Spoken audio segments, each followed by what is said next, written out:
My name is Maisie Wright, and I'm a 27-year-old sergeant in the U.S. Army Special Forces. I've survived ambushes in Afghanistan and covert operations in places you've never even heard of. But when I came home to care for my sick mother, I never imagined that home could be more dangerous than a war zone. I can still feel the cold steel of the blade tearing through my flesh. Not once, but 8 times. As my blood pooled on the filthy floor, I didn't see an enemy. I saw the familiar face of my stepbrother, Ethan. His eyes lit with hatred, and I heard my stepfather's voice in my head. His words from just hours before. "She doesn't respect us, son. Teach her a lesson." They thought those 8 wounds would silence me forever. But they didn't know that their every move had been recorded. And they had woken up something far more terrifying than a soldier. They had woken up an entire army. If you have ever been wronged by your own family, let me know where you're watching from. Hit that like button and subscribe, because this is a story about finding your real family in the most unexpected of places, and about a justice so powerful it can heal any wound. Stepping out of the taxi in Charleston, the thick, humid air hit me like a heavy blanket, a familiar feeling I hadn't missed. The city's historic charm, with its cobblestone streets and iron-wrought balconies, felt like a world away from the dread coiling in my stomach. The house itself was the same small, single-story home, its pale yellow siding peeling near the gutters like sunburnt skin. But the moment I pushed open the groaning screen door, a stale, suffocating scent of old cigarettes and dampness confirmed this wasn't a homecoming.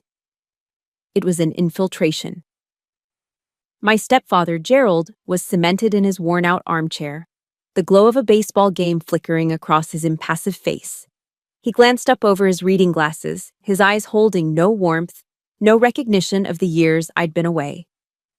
"You're here," he grunted, his voice a low rumble. It was an observation, not a welcome, as if noting the arrival of an unwanted package. "Bag in the corner. Don't clutter the place." From the couch, a mocking laugh cut through the air. My stepbrother, Ethan, was sprawled out, a half-empty bottle of Budweiser dangling from his fingers, his posture a study in lazy contempt. "Well, look what the cat dragged in," he sneered, his eyes raking over my uniform pants and simple t-shirt. To them, my service wasn't a source of pride. It was a bizarre costume, a game I was playing. "Come home to play soldier, Maisie." My mother, Martha, then hurried from the kitchen, wiping her damp hands on a faded floral apron. "Maisie, honey, you're home." She wrapped her arms around me, but the hug was quick, frantic, her bones sharp beneath my hands. Her body was tense, and her eyes kept darting towards Gerald, a silent, reflexive check for his approval. She whispered, "Welcome home." But the words felt hollow, stripped of meaning. With Gerald's cold, dismissive stare on my back and the venom in Ethan's smirk, I knew with chilling certainty. I was in enemy territory. Later, the tension coiled itself around the dinner table, a silent 4th member of the family. The food my mother had spent the afternoon preparing sat on our plates, lukewarm and unappetizing. The mashed potatoes were lumpy and tasted of instant flakes, the green beans overcooked to a dull, sad gray. It was food made from obligation, not love. Gerald cleared his throat, the sound sharp and commanding, signaling the start of his training session. "So, what did they teach you in that army?" he began, not looking at me but at the wall behind me, as if I were a ghost he was forced to acknowledge. "Probably just to shoot guns and run around like a man. In this house, there are rules. Manners." He shoved a bowl of the mashed potatoes towards me, the aggressive slide of ceramic on wood a small act of violence. "Eat. Your mother cooked all afternoon. Don't be disrespectful." My training demanded a high-protein, low-carb diet for peak physical readiness. The thought of the heavy, starchy meal turned my stomach. "I'm not that hungry, thank you," I said, my voice carefully even, a practiced calm I used in the field. Ethan let out a bitter, explosive laugh. "Too good for home cooking now? Guess you're used to that fancy government chow." He took a large, sloppy bite, chewing with his mouth open, a deliberate display of vulgarity meant to provoke. I thought of the MREs I'd shared with my unit in the middle of nowhere, the simple, functional food tasting like a feast because of the camaraderie around me. I felt more family in those dusty, dangerous places than I did here, in this suffocatingly quiet dining room. I felt like a prisoner under interrogation. Every word, every bite I didn't take was scrutinized and weaponized. I wasn't their daughter or sister. I was a foreign entity, an unwelcome presence whose very existence needed to be controlled. The silence between their jabs was thick with years of unspoken resentment. I kept my head down, staring at a chip in my plate, my stomach twisting into a tight, painful knot. This wasn't a meal, it was a punishment. After dinner, I retreated to my old bedroom, desperate for a pocket of peace, a space to just breathe. But that sanctuary had been violated. The room was barely recognizable. Ethan's dirty clothes were piled on the floor, emitting a sour smell, and empty beer cans littered my old dresser like fallen soldiers. A thick layer of dust covered everything. My personal space had been colonized. As I cleared a spot for my duffel bag, I noticed my nightstand drawer was slightly ajar. I pulled it open. My old journals, a few photos, they had all been rummaged through. A small framed picture of my biological father, the only one I owned, was lying face down. A cold, quiet fury, different from any combat rage I'd ever felt, rose in my chest. It was a violation that felt deeper than a physical blow. I walked back out to the living room, where the TV was blaring a loud, obnoxious sitcom. "Someone was in my room," I said, my voice dangerously calm. "In my things." Gerald didn't even look at me. "I was looking for a screwdriver," he said, his tone flat, unapologetic, the lie lazy and insulting. "This is my house. I can go into any damn room I want. You got a problem with that?" I stared at him, at the absolute, unshakable ownership in his voice. He wasn't just claiming the house, he was claiming me, my memories, my right to privacy. My training screamed at me to de-escalate, to observe, to not engage a superior force on unfavorable terms. Arguing was pointless. It would only give him the satisfaction of a fight. I turned and walked back to my room, but the flimsy door offered no protection. I didn't sleep that night. I just sat in the darkness, listening to their drunken argument through the wall, the words indistinct, but the anger clear. Any sense of safety was gone. I was a soldier trained for hostile environments, yet I'd never felt so utterly, helplessly exposed. The next afternoon, I found my mother on the back porch, staring into the overgrown yard where weeds choked the life out of her old rose bushes. The air was thick with the scent of jasmine and the incessant, droning buzz of cicadas. She looked so small, so fragile in her rocking chair. I pulled up another chair beside her, the plastic legs scraping against the concrete. "How are you feeling today, Mom?" I asked softly. She avoided my gaze, her eyes fixed on a distant, dying tree. "I'm fine, honey. Don't you worry." Her voice was thin, brittle as a dried leaf, but I had seen it. As she reached for her glass of iced tea, her sleeve had ridden up just enough. A dark, ugly bruise was blooming on her wrist, shaped unmistakably like fingerprints. My blood ran cold. I pointed to it gently. "What about this?" Her reaction was immediate, visceral panic. She yanked her sleeve down, her whole body tensing. "I fell," she whispered frantically, the words rushing out. "I just tripped. Maisie, please, don't ask any more. Just pretend you didn't see it, for God's sake."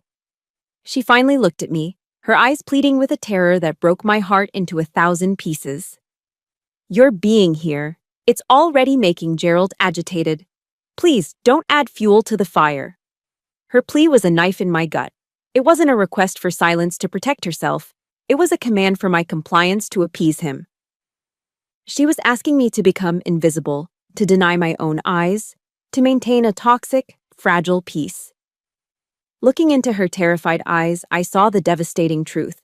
She was a casualty of a war she had surrendered to long ago. She had made her choice, and in doing so, had left me alone on the battlefield.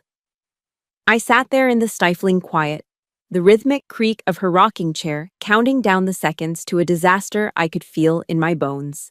This deep-rooted hatred, This quiet, suffocating cruelty. Where did it all begin? The question echoed in the oppressive darkness of my room, a ghost haunting the space between heartbeats.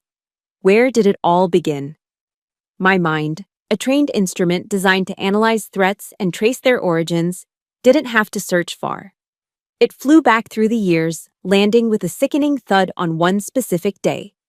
A day that was supposed to be about gratitude and family. A Thanksgiving, several years ago. I remember the feeling as I drove home that year. It was my first visit after completing the grueling Special Forces qualification course, the infamous Q course. The Green Beret, a symbol of honor earned through sweat, grit, and sheer willpower, was packed carefully in its case. I wore my Army service uniform, the dark blue jacket and crisp trousers pressed to perfection, the polished brass on my chest gleaming. Every inch of it felt like a testament to the person I had become. I was buzzing with a quiet, profound pride, a hope so bright it felt naive in retrospect. I finally had something to show them, something undeniable. I thought, this time, it will be different. This time, they'll see me. In the trunk of my car were gifts, bought with my first real paycheck as a sergeant. A beautiful, handcrafted leather wallet for Gerald. A soft cashmere scarf for my mother in her favorite shade of blue. A brand new PlayStation for Ethan, something he'd been complaining about wanting for months. They weren't just things, they were peace offerings. An attempt to bridge a gap I didn't fully understand but desperately wanted to close. I walked through that same front door, my posture straight, my heart full, hoping for a hug, for a simple, "I'm proud of you." What I received, however, was a meticulously set trap. The house was already crowded, the air was thick with the rich smell of roasting turkey and pumpkin spice, the roar of a football game blasting from the TV. I saw immediately that Ethan had invited a loud, boisterous group of his friends. He'd recently been fired from a warehouse job, something about an argument with his manager. And I could already see the familiar storm clouds of resentment brewing in his eyes. He saw my uniform, my success, as a personal insult to his failure. The ambush came just as everyone sat down to eat. The table was laden with food, a classic American Thanksgiving spread. Ethan, holding a beer, stood up and tapped his bottle with a fork, a smirk playing on his lips. "Hey everyone, can I have your attention?" he announced, his voice slurring slightly. "I'd like to propose a toast." A few of his friends whooped and hollered. "To my stepsister Maisie, the family's very own hero." The word was drenched in sarcasm. The one who ran off to play soldier while I had to stay here and hold down the fort, taking care of everything. It was a blatant lie. He'd never held down anything but the couch. He launched into a fabricated story about how I was ungrateful, how I'd joined the army just to run away from my responsibilities. His friends, already several beers in, roared with laughter, hooting and egging him on. I sat there, frozen, the starched collar of my uniform suddenly feeling like it was choking me. I felt a dozen pairs of eyes on me, some curious, some mocking. I tried to speak, to defend myself, but my throat was tight. That's when Gerald delivered the killing blow.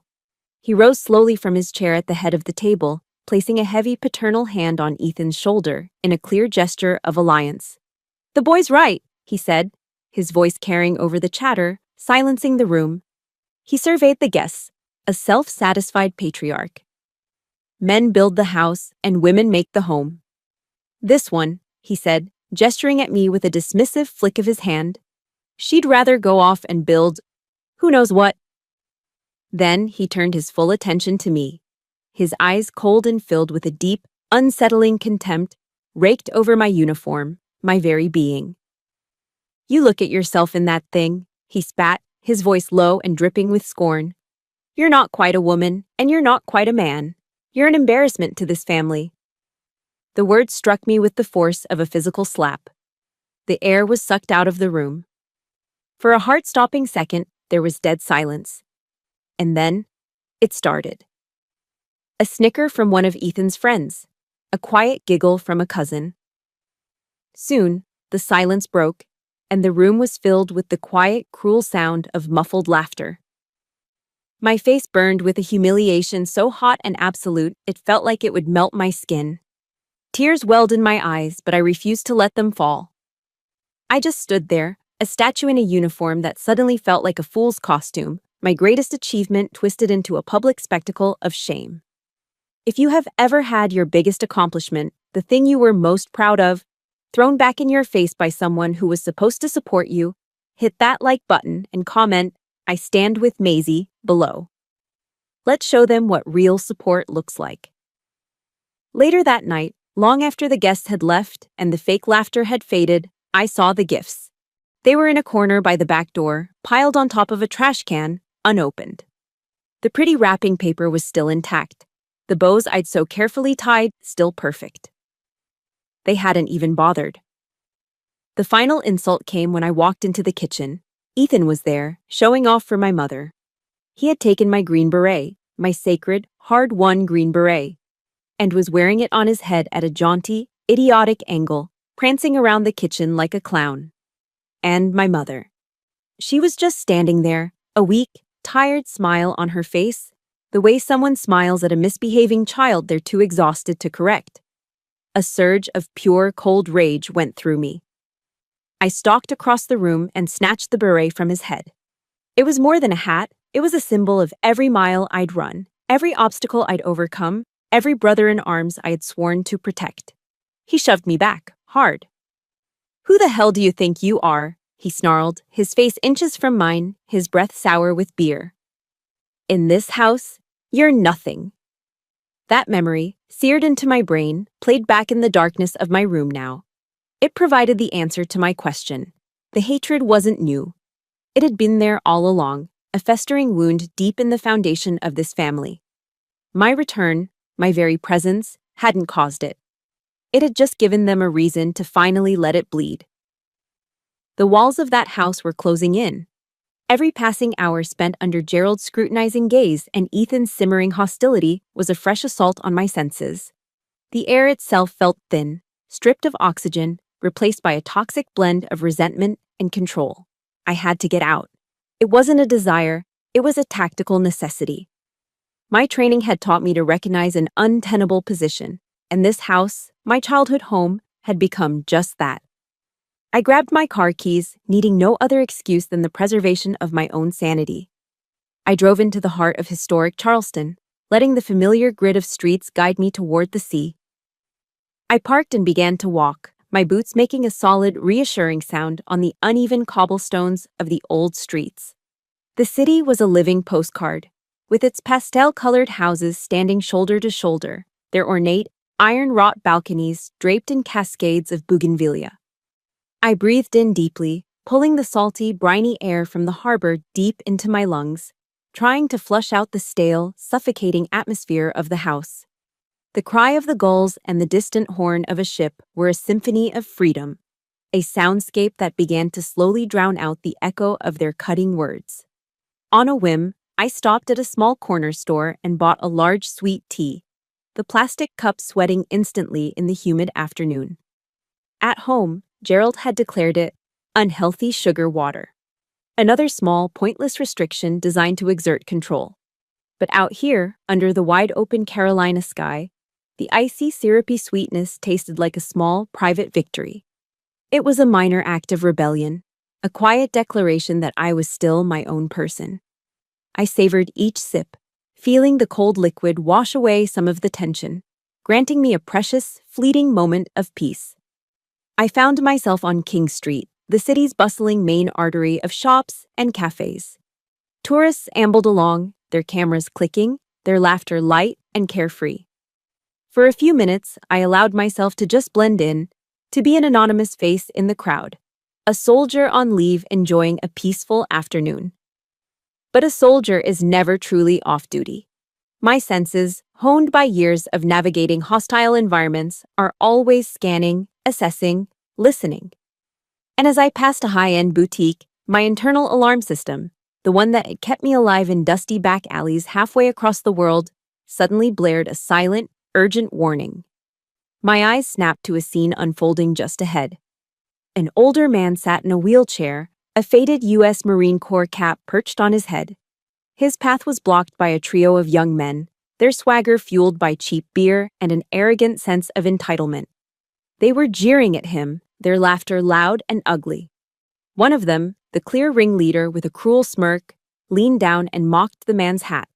Then, with a look of utter disdain, he spat on the ground, a glob of saliva landing inches from the veteran's wheel.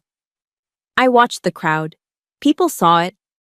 A woman pushing a stroller quickened her pace, her eyes fixed on the pavement. A couple holding hands glanced over and then looked away, suddenly fascinated by a storefront window.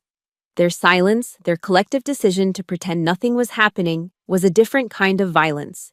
Their apathy was as cruel as the spit on the ground.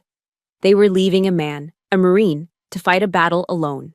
And that was something I could not let stand. I didn't hesitate for a single second. My body moved before my mind had time to weigh the consequences. I closed the distance in a few long, purposeful strides, my posture erect and solid. I didn't push or shove. I simply stepped between the man in the wheelchair and the threat, creating a human shield. I didn't say a word. I just looked at the ringleader, my gaze level and direct. My eyes, I've been told, go flat and cold in these moments. It's the look of someone who has seen far worse things than three drunken punks on a sunny afternoon. The ringleader's smirk faltered. My sudden, silent appearance had thrown him off his rhythm. He puffed out his chest, trying to reclaim his dominance. "Move it, bitch!" he snarled, the insult lacking any real conviction. I kept my voice low, even, and stripped of all emotion. It was the same tone I used to give orders in the field, a tone that expected and received absolute compliance. "You have 3 seconds," I said, my eyes locked on his, "to get your friends out of here before I help you do it." There was no anger in my voice, no threat of a brawl. There was only a calm, unshakable certainty. He saw it in my eyes. He saw that I wasn't making a suggestion. I was stating a fact. A flicker of fear, then confusion, crossed his face. He and his friends exchanged uneasy glances. They had been looking for a soft target, an easy victim to amuse themselves with. They hadn't counted on this. The ringleader muttered a curse under his breath, gave me one last hateful glare, and then turned, herding his friends away. They disappeared back into the anonymous flow of the crowd. The silence they left behind was filled with the sounds of the city, suddenly loud again. The man in the wheelchair looked up at me, his aged, tired eyes shining with a profound and immediate gratitude. You didn't have to do that," he said, his voice a little shaky. I just shook my head. "It was the right thing to do, sir." He nodded, a small sad smile touching his lips. He pointed to the globe, eagle, and anchor on his cap. "Marines," he said simply. I tapped my chest. "Army," I replied. "Special Forces." An unspoken understanding passed between us, a bond forged in shared service that transcended branches, generations, and circumstance. We were two soldiers on a peaceful street, recognizing a kindred spirit. I walked with him to his van, which was parked nearby. As he prepared to use the ramp, he reached out and took my hand, his grip surprisingly strong. "Thank you, soldier," he said, his voice thick with emotion. He looked down at his legs, then back up at me, his gaze fierce and proud. "They can take my legs, but they can't take our honor."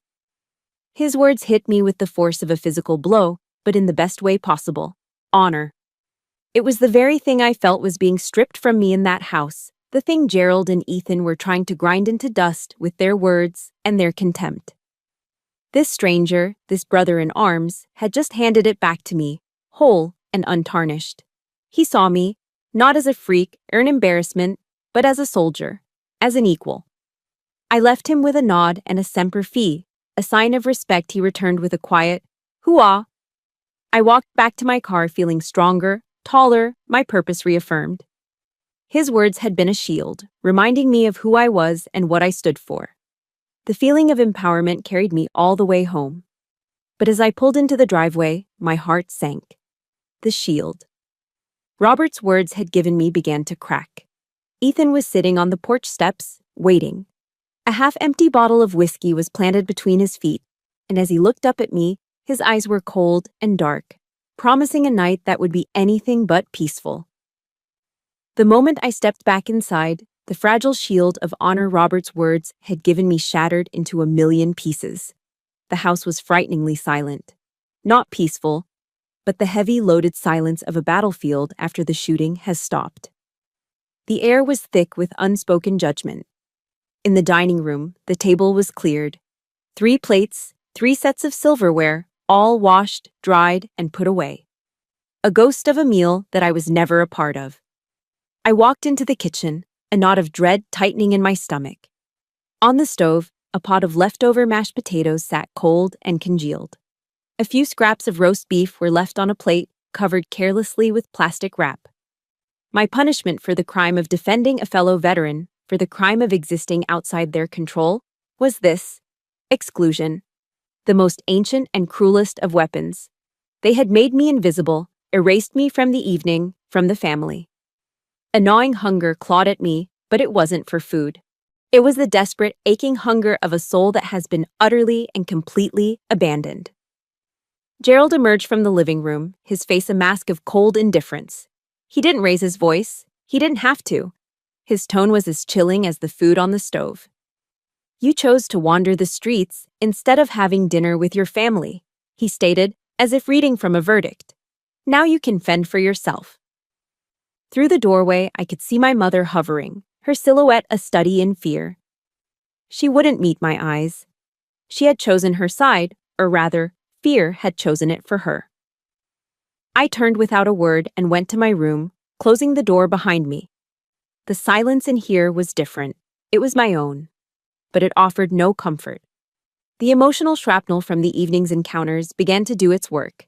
The stress, the anger, the profound sense of betrayal, it all converged into a familiar, fiery pain in my stomach. It was a chronic condition, a physical scar from the high-stress deployments, a constant reminder of the price of my service. I doubled over on the edge of the bed, clenching my jaw against the sharp, stabbing cramps. I had no medicine here, not even a glass of warm water. I was alone, trapped in the dark, fighting a war on the inside. From the living room, I could hear the canned laughter of a sitcom on the TV, punctuated by the sounds of Gerald and Ethan arguing over a football game. Their casual, oblivious existence just a few feet away was a form of torture. Their indifference was more painful than any physical blow. I felt like a wounded soldier, bleeding out on the home front with no medic in sight. It was in that moment, at the absolute bottom of my despair, that I heard it. A soft, hesitant knock on my window. For a second, I thought I was imagining it. I held my breath, listening. There it was again, gentle but insistent. I peeled myself off the bed, my stomach muscles screaming in protest, and moved to the window that faced the side yard. Peering through the blinds, I saw a familiar figure standing in the dim glow of the porch light. It was Robert Hayes. My mind raced. How did he find me? Why is he here? I opened the window just a crack, the cool night air a relief on my flushed face. He didn't try to explain much, but he didn't need to. His eyes, full of a quiet, profound understanding, said it all. "I got to thinking after I got home," he said, his voice a low, respectful murmur. "Figured your good deed today might have caused you some trouble on your end." He wasn't prying. He wasn't asking for details. He was just a soldier who knew that no good deed goes unpunished, especially in a war zone. And he had correctly identified my home as exactly that. In his hands, he held a large insulated thermos. "My wife, Sarah, she made some chicken soup," he explained, a small kind smile touching his lips. "She says there's nothing a hot bowl of chicken soup can't fix." He held it out to me. He didn't try to come in, didn't overstep. He simply offered his gift through the open window, a gesture of profound respect for my space, my privacy. I took the heavy thermos, my fingers numb. "Thank you," I managed to whisper, the words feeling inadequate. He just gave a slight nod, a silent acknowledgement, and then retreated back into the darkness, leaving me as quietly as he had arrived. I closed the window and leaned against the wall, the warmth of the thermos seeping into my hands. I unscrewed the lid, and a cloud of fragrant steam billowed out, filling the cold, sterile room with the rich, comforting aroma of chicken, vegetables, and herbs. It smelled of care. It smelled of home, a real home. I didn't bother with a bowl. I sat on the floor in the dark, the thermos cradled in my lap, and drank the soup directly from the lid. It was hot and rich and nourishing, and with each sip, I felt the tight, angry knot in my stomach begin to loosen. And then, the tears came. They slid down my cheeks, hot and silent, dripping into the soup. They weren't tears of self-pity or of pain. They were tears of overwhelming, heartbreaking gratitude, tears of relief. For the first time since I'd come back, I felt warmth. It spread from my stomach through my entire body, a gentle heat that had nothing to do with the soup and everything to do with the gesture behind it. A man I had saved only a few hours ago had shown me more compassion, more simple human decency than my own family had in years. This bowl of soup wasn't just food, it was medicine. It was proof that I wasn't invisible. Someone saw me, and in that dark, lonely room, that small flicker of recognition was enough to reignite a hope I thought had been extinguished for good. In the days following the incident with Robert Hayes, a strange and unsettling calm fell over the house. It was the kind of quiet I knew from the field, the eerie silence that descends on a valley right before an ambush. Gerald and Ethan treated me with a new kind of weapon, complete and utter indifference. They didn't speak to me, didn't look at me. They simply moved around me as if I were a piece of furniture they'd grown tired of. And I found, to my own surprise, that their silence was a relief. It was far more bearable than the constant barrage of insults and contempt. This fragile truce allowed me to focus on my mother. We fell into a gentle routine. I would read to her in the afternoons from old novels, her eyes closing as she listened to the rise and fall of my voice. We took slow, shuffling walks in the small backyard, her arm linked through mine, her steps unsteady but determined. In those brief, sun-drenched moments, surrounded by the scent of her rose bushes, I could almost fool myself. I could almost believe that we were a normal family, that the monster under the roof had gone to sleep. A foolish, desperate part of me began to hope. Maybe they've realized how far they went. Maybe things can change. But a good soldier never trusts the quiet. A good soldier knows that the most dangerous enemy is the one you can't see. The storm was not over. It was just gathering strength. The storm broke on a Tuesday afternoon, and it arrived in the form of a summons. Gerald called me into the living room, his face arranged into an expression of theatrical gravity. He was a terrible actor. I saw the calculated performance for what it was, a prelude to an attack. "Sit down, Maisie," he said, gesturing to the armchair opposite him. I remained standing. He sighed, as if burdened by a great weight. "It's about Ethan." He launched into a carefully rehearsed story, apparently a small landscaping business Ethan had tried to start a year ago and abandoned after 2 weeks, had left behind some serious debts. Ethan, being Ethan, had ignored the letters and calls. Now, the people he owed money to were done being patient. "These aren't nice people, Maisie," Gerald said, leaning forward, his voice dropping to a conspiratorial whisper. "If he doesn't pay up, they're going to come looking for him. You know how these things go." Then he named a number. It was a staggering amount, a figure so large it made the air in my lungs feel thin. I did a quick, cold calculation. The number he'd just named was nearly half of my entire savings. The money I had painstakingly accumulated from mission after mission, the combat pay I'd earned in the deserts of Afghanistan and the jungles of God knows where. It was my blood money, my ticket to a future, to a life of my own, far away from this house. I stared at him, my face unreadable, my heart hammering against my ribs. I knew Ethan. He was a black hole of irresponsibility, a gambler who chased losses with bigger bets. This wasn't a business debt. This was something uglier. And they wanted me to pay for it. "No," I said.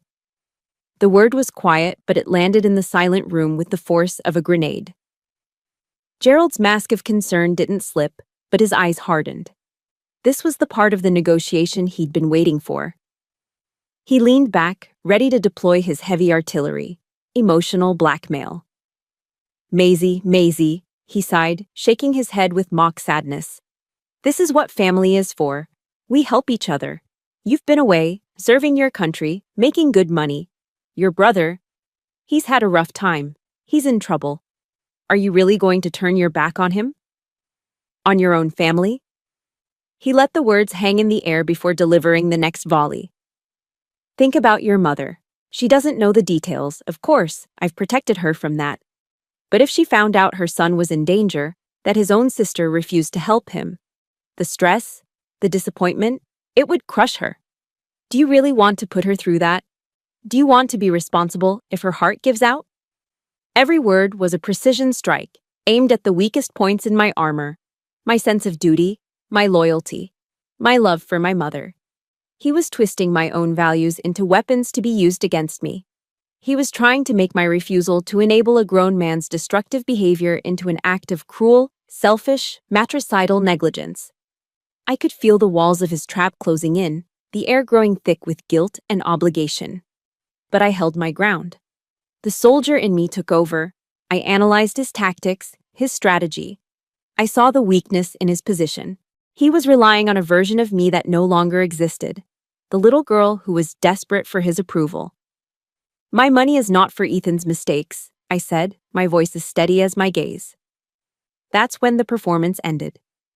The mask of the concerned father dissolved, revealing the furious, manipulative tyrant underneath. He slammed his hand down on the coffee table, making a half-empty glass jump and rattle. "Don't you take that high and mighty tone with me," he roared, his face turning a blotchy red. "Don't you pretend to be better than us. The day you enlisted, the only reason Ethan didn't go to jail for his gambling debts was because I paid them off. I kept it from your mother to protect her. You got to run away, to play dress-up and live your life, while he had to stay here. You owe him. You owe this family." The lie was so breathtakingly audacious that, for a moment, I was speechless. I knew for a fact it wasn't true. I knew Gerald had never given Ethan a dime he didn't have to. The accusation was absurd, a desperate, pathetic attempt to rewrite history to fit his narrative. It was the final, clarifying piece of evidence. There was no reasoning with him. There was no family to save. There was only an enemy combatant trying to seize my resources for his own gain. I looked at him, truly looked at him, and all the years of fear and intimidation just evaporated. He wasn't a powerful patriarch. He was just a loud, pathetic bully. I let the silence stretch, watching the rage build in his eyes. He was expecting me to cry, to argue, to break. I did none of those things. I met his furious glare with a gaze of absolute glacial calm. And then, I gave him my final answer. No. The word was a quiet death sentence to his plans. It was an act of rebellion, a declaration of independence, and the drawing of a line in the sand that I knew I could never undraw. In that one single syllable, I had sealed my fate in this house. The single word "no" hung in the air, a declaration of war. The battle lines had been drawn. In that moment, standing in the suffocating silence of the living room, every ounce of my training kicked in. The situation had escalated beyond negotiation. The objective was no longer to coexist, it was to extract. I didn't wait for a response. I turned on my heel and walked back upstairs, my movements economical and precise. The anger that had been simmering inside me for days had vanished, replaced by something far more effective. A cold, clear, tactical resolve. I pulled my duffel bag from the closet and began to pack, my hands moving with practiced efficiency. T-shirts, socks, fatigues, essentials only. Leave the rest behind. Travel light. Move fast. My first thought was my mother. I couldn't leave her here. I found her in her bedroom, sitting on the edge of her bed, looking small and fragile. "Mom," I said, my voice low and urgent, "we have to go. Now. Pack a bag." She looked up at me, her eyes wide with a familiar, paralyzing fear. "Go? Go where, Maisie? What are you talking about?" "Anywhere but here," I insisted. "It's not safe. Please, just pack what you need. We can figure out the rest later." She just shook her head, a gesture of absolute, heartbreaking finality. "I'm not going anywhere," she whispered, twisting the fabric of her housecoat in her hands. "This is my home, Maisie. It's my home." I looked at her, truly looked at her, and I saw the truth. She wasn't just afraid of Gerald. She was a prisoner of the life he had built around her, and she had long ago accepted the terms of her surrender. Trying to rescue someone who doesn't want to be saved is a fool's mission. I knew then that I could only save myself. "Okay, Mom," I said softly, the words tasting like ash in my mouth. "I love you." I backed out of the room, closing the door on my final attempt at a rescue. Back in my room, I pulled out my phone, my fingers flying across the screen. I sent a text to the only ally I had in this city, Robert Hayes. My message was short, stripped down to the bare essentials, just like a field report. "Need to get out of here. Know anywhere safe?"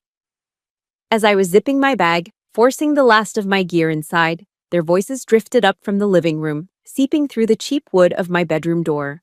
I froze. My training taught me to gather intelligence at every opportunity. I crept to the door, my breath held tight in my chest, and pressed my ear against it. It was Ethan first, his voice a low, guttural growl, thick with whiskey and rage. "She said no. Can you believe that? The bitch really said no. Who the hell does she think she is?" Then came Gerald's reply. His voice wasn't loud like Ethan's. It was worse. It was calm, measured, and laced with a serpentine poison that made the hair on my arms stand up. "She doesn't see us as family anymore, son," he said, the words smooth and deliberate. "She looks down on us." I was no longer a daughter in that house. I was the enemy. I was an operative listening in on the enemy's plans before an imminent attack. My heart began to hammer against my ribs, a frantic drumbeat of survival. Ethan's voice came again, raw with years of festering jealousy and resentment. "Ever since she put on that damn uniform, she's thought she was better than us.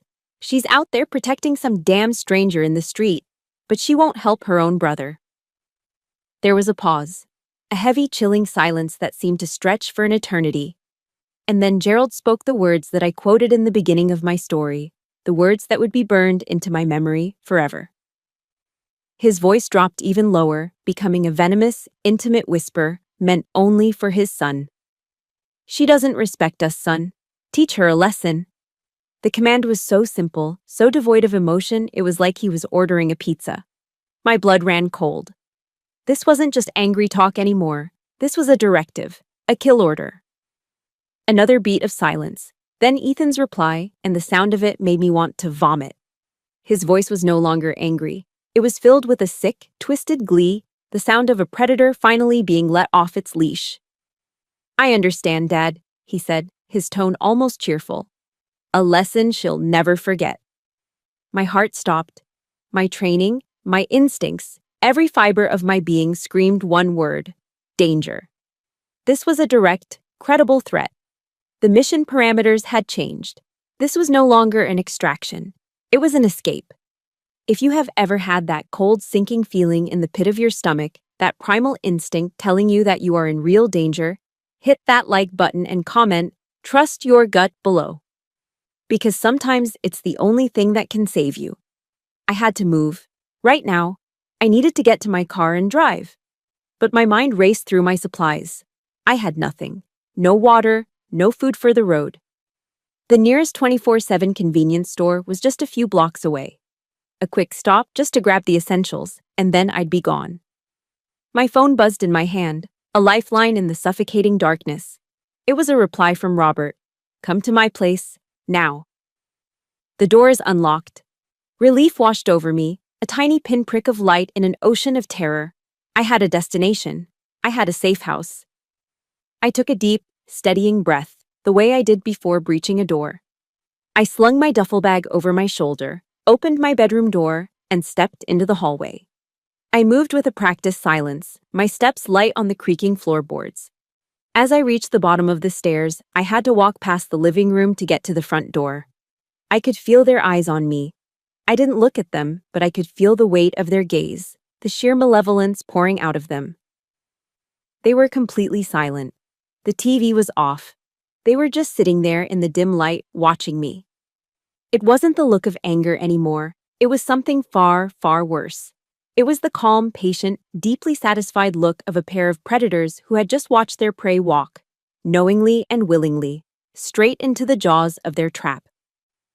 The automatic doors of the 24/7 convenience store slid open with a soft hiss, and a blast of frigid, recycled air hit my face.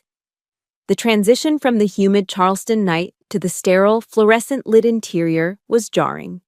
The place was unnaturally bright, the aisles of candy and chips glowing under the relentless hum of the overhead lights. My plan was simple: grab a bottle of water, a couple of energy bars, and get to Robert's house. A tactical resupply before moving to the safe zone. My senses were on high alert, every sound magnified. The clink of a glass bottle, the crinkle of a chip bag, the low murmur of the cashier talking on the phone. As I moved toward the refrigerated section, a familiar figure near the checkout counter caught my eye. It was Robert Hayes, maneuvering his wheelchair with some difficulty around a promotional display. He saw me at the same moment, and a look of genuine relief washed over his tired features. "Well, I'll be," he said, his voice a warm, welcome sound in the cold store. "Glad to see a friendly face." That brief, unexpected moment of camaraderie, of finding an ally in the middle of a war zone, was a dangerous thing. It made me drop my guard for just a fraction of a second, and a fraction of a second is all the enemy ever needs. The automatic doors hissed open again. My head snapped toward the sound, and my blood ran cold. Ethan stumbled in, his movements clumsy with alcohol. Flanking him were two of his grimy friends, the kind of guys who orbit losers, hoping to catch some of the drama. The trap I thought I had evaded at the house had just been reset. Ethan's bloodshot eyes scanned the store and locked onto us. A slow, venomous smile spread across his face. It wasn't a smile of mirth. It was the predatory grin of a hyena that has cornered its prey. He and his friends began to stalk toward us, their heavy boots loud on the cheap linoleum floor. Well, look what we have here," Ethan slurred, his voice dripping with malice. He gestured drunkenly between me and Robert. The happy couple, the heroes. He got closer, the sour smell of cheap liquor rolling off him in waves. He leaned in toward me. "Did you run away from home to be with this old cripple, you backstabbing bitch?" Robert tried to de-escalate. "Easy now, son," he said, his voice calm but firm. "Let's all just take a breath." Ethan whipped his head toward him, his face contorted with rage. "You shut your mouth, you washed-up old man," he spat. He turned back to me, poking a finger hard into my chest, right on my sternum. "You picked a side, now you get what's coming to you." Every instinct screamed at me to neutralize the threat. My training provided a dozen ways to put him on the floor in under 5 seconds. But I wasn't in a war zone. I was in a convenience store in Charleston, South Carolina. And this was my stepbrother. So I did the one thing my training didn't account for. I hesitated. I took a step back, instinctively moving to put myself more fully between Ethan and Robert. I knew words were useless now. The lesson was about to begin. It happened in a flash. Ethan's hand went to his belt, and suddenly there was a glint of metal under the fluorescent lights. A hunting knife. My body moved on pure instinct. My primary mission objective wasn't to fight. It was to protect. The first stab. He lunged, aiming for my stomach. My left arm came up in a block, the blade slicing through my jacket and across my forearm. A sharp, searing line of fire. The second stab. I twisted my body, turning my side to him to keep my vital organs away from the blade while shielding Robert completely. The knife sank into my side, just above my hip. A deep, sickening pain that took my breath away. Ethan's two friends, emboldened, swarmed in. One of them threw a clumsy punch that connected with my jaw, snapping my head back. The store seemed to tilt on its axis. In that moment of disorientation, Ethan struck again. The third and fourth stabs. 2 quick, brutal thrusts into my back and shoulder. I felt the impacts more than the cuts, like being punched with a fistful of sharp rocks. I heard Robert yelling, his voice cracking with panic and horror. The store, which had been filled with small noises just moments before, fell into a dead, ringing silence. All I could hear was my own ragged breathing and the thud of bodies colliding. I saw the other customers, frozen in the aisles, their faces pale masks of shock. A few phones came up, small dark rectangles capturing the scene. "Call 911, I screamed, my voice raw. The fifth, sixth, and seventh stabs. He was in a frenzy now, a wild animal, just stabbing at anything he could reach. I felt the blade tear into my thigh, my other arm, my upper chest. Blood was everywhere. It was warm and slick, soaking through my clothes, making the floor slippery beneath my boots. My vision started to tunnel, the bright lights of the store blurring at the edges.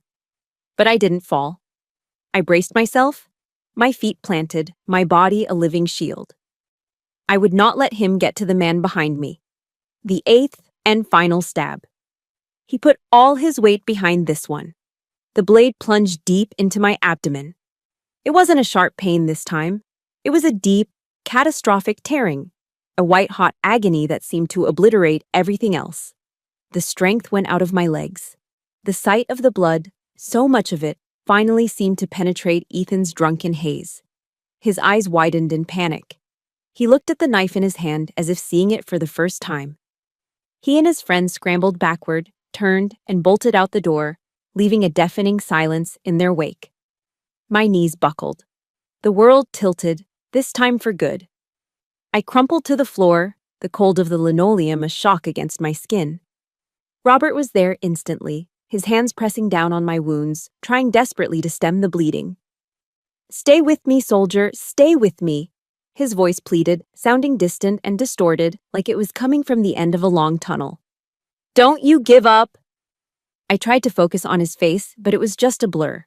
My body felt strangely light, detached. From far away, I could hear the faint, rising wail of a siren. It grew louder, then softer, fading in and out. The fluorescent lights above me dimmed, shrinking into pinpricks of light against a vast, encroaching darkness. Darkness. Then fragments of light and sound, swimming in and out of focus like a badly tuned radio. I was floating in a cold, gray space, untethered from my own body. There were beeps, a rhythmic, insistent pulse that was the only anchor in the void. Voices, sharp and urgent, cut through the fog. Losing too much blood. Pressures dropping. Hearts failing. Clear. A violent electric jolt ripped through me, arching my back off a surface I couldn't feel. For a single, lucid moment, the gray fog cleared, and I saw them. The faces of my fallen brothers in arms, the ones who didn't make it home. They were standing in the mist, not sad, just waiting, their expressions calm. They were waiting for me. I felt a sense of peace, a readiness to join their ranks. But then another voice broke through, fierce and desperate, pulling me back from the edge. It was Robert's voice, echoing from the cold floor of the convenience store. "Stay with me, soldier." The rhythmic beeping of the machine, which had flatlined into a solid tone, suddenly faltered. And then began its steady pulse once more. I had survived. But my war was far from over. The next time I woke, the world was painfully real. The harsh, sterile smell of antiseptic filled my nostrils. A tangle of tubes snaked into my arms, and the steady rhythmic puffing of a ventilator was the only sound in the quiet room. An ICU. I'd been in enough field hospitals to recognize it. My first visitor was not a doctor or a nurse, it was Gerald. He stood by my bedside, his arms crossed, his face a cold, unreadable mask. There was no worry in his eyes, no flicker of concern. Only a cold, hard assessment, like a general surveying a captured enemy. I tried to speak, but my throat was raw, and only a dry croak came out. "The police have been here," he said, his voice flat and devoid of any emotion. He didn't ask how I was. He didn't acknowledge the bandages and tubes that held my body together. He just delivered his report. "I told them what happened, how you started the fight, how you went after Ethan, and he had to defend himself." The words didn't register at first. I was still weak, my mind clouded by a fog of painkillers. "Your mother confirmed it," he added, the final brutal twist of the knife. My eyes darted to the doorway. My mother, Martha, was standing there, her face streaked with tears, her body trembling. She was wringing her hands, unable to look at me, her gaze fixed on a spot on the floor. Her silence was a confession. Her tears were not for me, they were for her own cowardice. The ultimate betrayal, the most monstrous lie, had been told and validated. It was a wound deeper and more septic than any of the 8 stab wounds I was recovering from. In that moment, helpless in my hospital bed, I felt a despair so absolute that I wished the doctors had let me go. Justice, it seemed, had died on the operating table. 2 days passed in a blur of pain, medication, and the suffocating presence of my mother's silent guilt. Then, a new visitor appeared. He introduced himself as Detective Miller, a tired-looking, middle-aged man in a rumpled suit. He had the weary eyes of someone who had seen too much of the worst of humanity, but there was a kindness in them too. He pulled up a chair and sat down, his movements slow and deliberate. "Sergeant Wright," he said, his voice gentle. "I know you're in a lot of pain. I just need to hear your side of the story, whenever you're ready." Slowly, painfully, I told him everything. From the moment I'd arrived home to the final, agonizing stab in the convenience store. He listened patiently, never interrupting, his gaze never leaving my face. When I finished, my throat was dry, and my body was shaking with exhaustion. He didn't say anything for a long moment. He just nodded slowly. Then, he reached into his jacket and pulled out a tablet. He placed it on the rolling table over my bed and pressed play. The screen flickered to life. The image was grainy, shot from a high angle, the colors washed out under the fluorescent lights. It was the security camera footage from the store. I watched, mesmerized, as the scene unfolded exactly as I remembered it. Ethan's aggressive approach, my instinctive move to shield Robert, the glint of the knife, and then the brutal, relentless attack. It was all there, every stab, every moment of my defiance, every second of his savagery. "We also got cell phone videos from 3 different witnesses," Detective Miller said quietly, as if narrating the scene. "Their stories line up perfectly with what we're seeing here." I stared at the screen, at the undeniable, objective truth of what had happened. The tears that had been frozen inside me for 2 days finally began to thaw. They streamed down my face, hot and silent. But for the first time, they were not tears of pain or despair. They were tears of pure, unadulterated relief. I wasn't crazy, I hadn't imagined it. The truth had a witness. Detective Miller let the video play out. "Ethan Mitchell is in the wind," he continued, his voice hardening slightly. "He ran. But with this," he said, tapping the screen, "he won't be running for long. We've issued a statewide APB for his arrest." He reached into his bag again and placed a small plastic CD case on the table. "This is a copy for your records," he said. He stood up, preparing to leave, but then paused at the door. "Oh, and one more thing." He turned back to look at me, his expression all business. "We notified your unit, Sergeant. It's procedure." That last sentence, delivered as a simple, bureaucratic formality, was the one that changed everything. It was a single, procedural domino that, in falling, would trigger a chain reaction they could never have anticipated. With that one sentence, Gerald and Ethan's private little war against me was about to go public. They didn't know it yet, but they had just awakened the army I belonged to. The news that Ethan had been apprehended came from Detective Miller via a short, professional phone call. They'd caught him trying to cross the state line into Georgia. A wave of profound relief washed over me, so strong it left me lightheaded. For a moment, I allowed myself to believe that the worst was over, that the system would now run its course. That relief lasted for exactly 12 hours. The next call informed me that Ethan was out. Gerald had posted bail. Just like that, with a signature and a check, my attacker was free to walk the streets. The fragile sense of safety I'd begun to feel shattered. A cold, bitter rage filled the void, followed by a crushing sense of helplessness. Money. It seemed to be the one weapon against which I had no defense. Lying there in my hospital bed, tethered to machines, I had never felt smaller or more alone. The justice system, the one I'd been raised to believe in, had failed me. But I was wrong. The system had another, older branch, one that operated on a different code of ethics. The next morning, the entire atmosphere of my hospital floor changed. It started when two soldiers in immaculate Army service uniforms appeared outside my door. They didn't enter. They simply took up positions on either side of the doorway, standing at a relaxed parade rest. They were a silent, formidable presence that made nurses and doctors alike alter their paths, their voices dropping to respectful whispers. I was no longer just a patient. I was under guard. A few minutes later, a tall, powerfully built man with a ramrod straight posture and the unmistakable aura of command stepped into my room. On the collar of his uniform, 3 silver stars glittered under the harsh hospital lights. Lieutenant General Miller, from the United States Special Operations Command, so calm. He wasn't a bureaucrat or a politician, he was a warrior. And he had come not as an official, but as my commanding officer. He pulled the visitor's chair close to my bed and sat down, his movements economical and precise.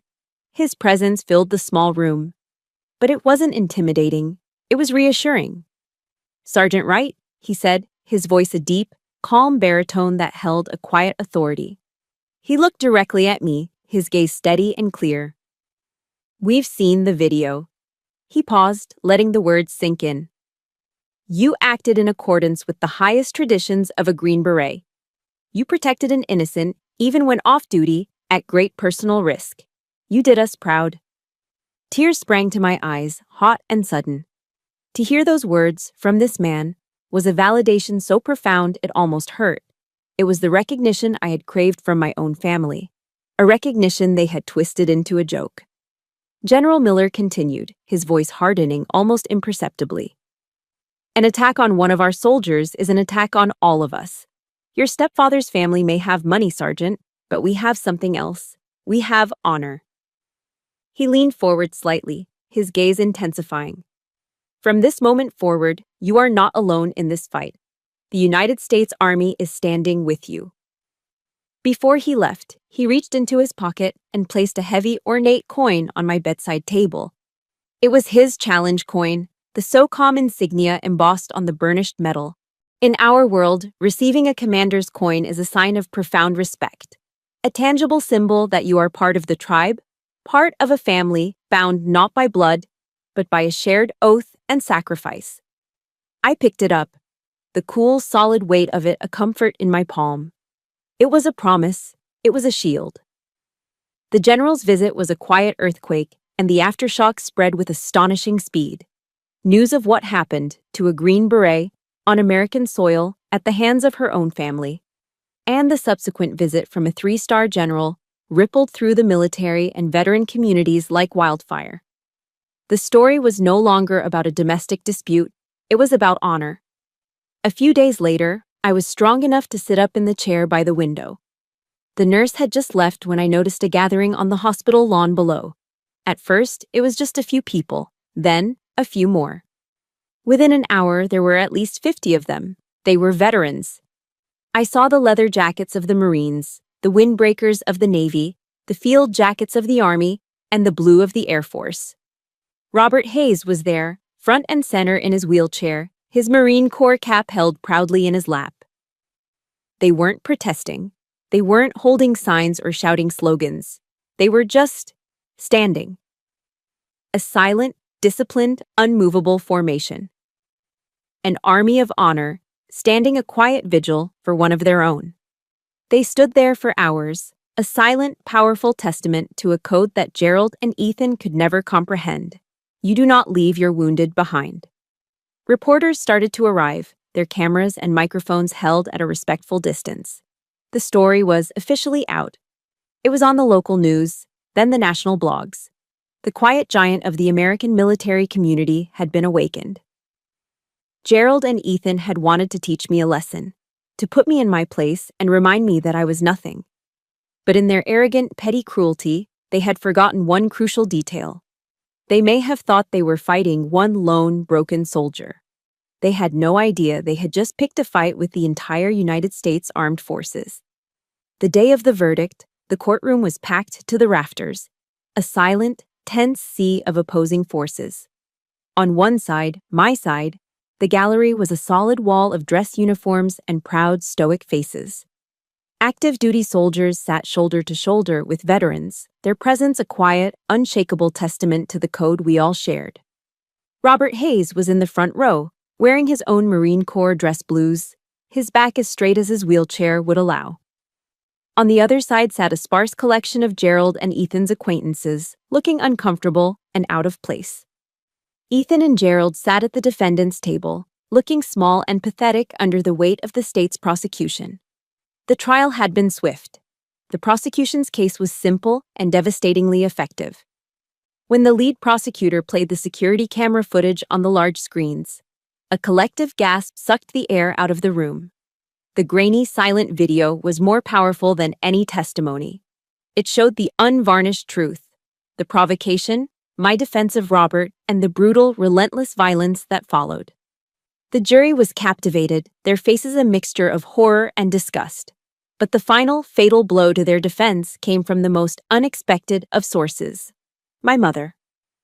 When the prosecutor called Martha Wright to the stand, she looked like a ghost, her face pale and her hands trembling.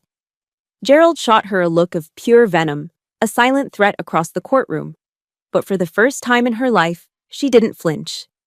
Her testimony began as a barely audible whisper, but as the prosecutor gently guided her, her voice grew stronger.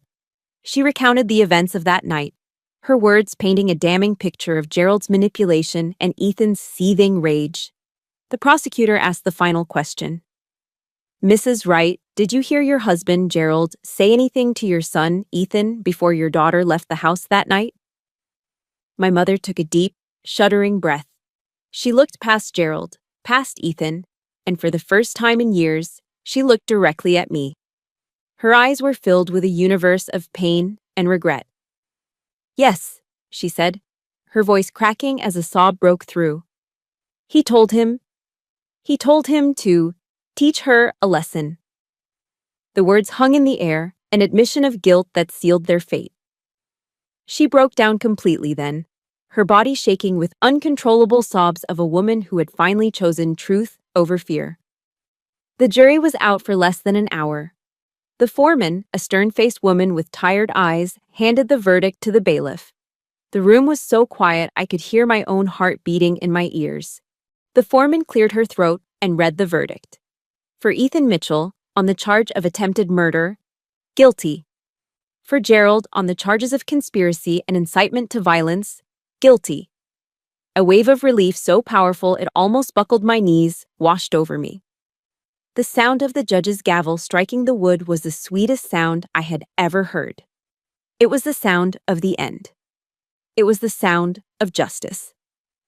Before they were sentenced, I was given the opportunity to read my victim impact statement. I walked to the podium, my steps steady, my gaze fixed.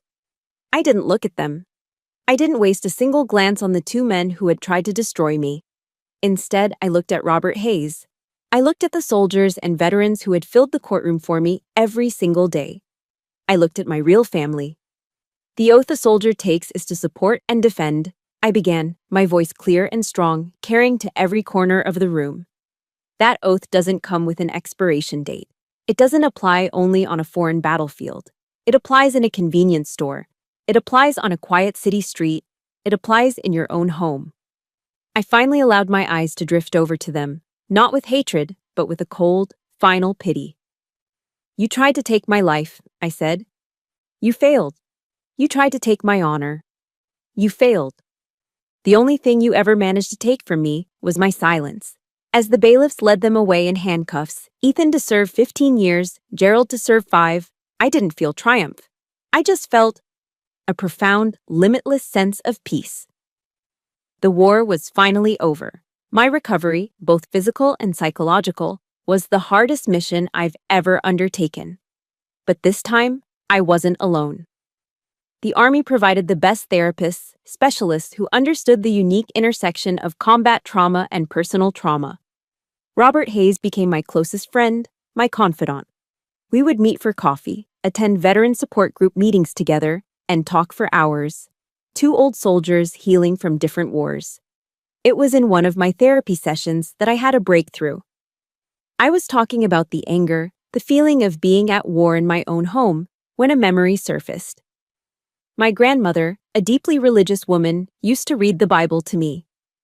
A specific verse came to mind, clear as day.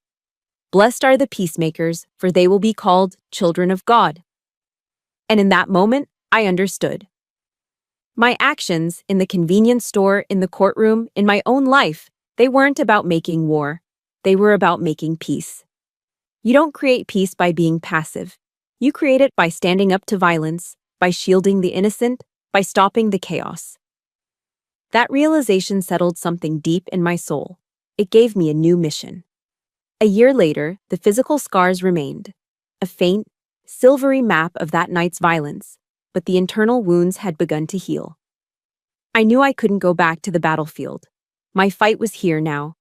Robert and I pooled our resources and our shared sense of purpose and started a nonprofit organization. We called it the Shield Project. Our mission is to provide free support, legal aid, and self-defense training to victims of domestic violence, with a special focus on the unique challenges within military families. My story has a postscript, written not by me, but by the city of Charleston. On the side of the building next to that convenience store, a local artist painted a mural.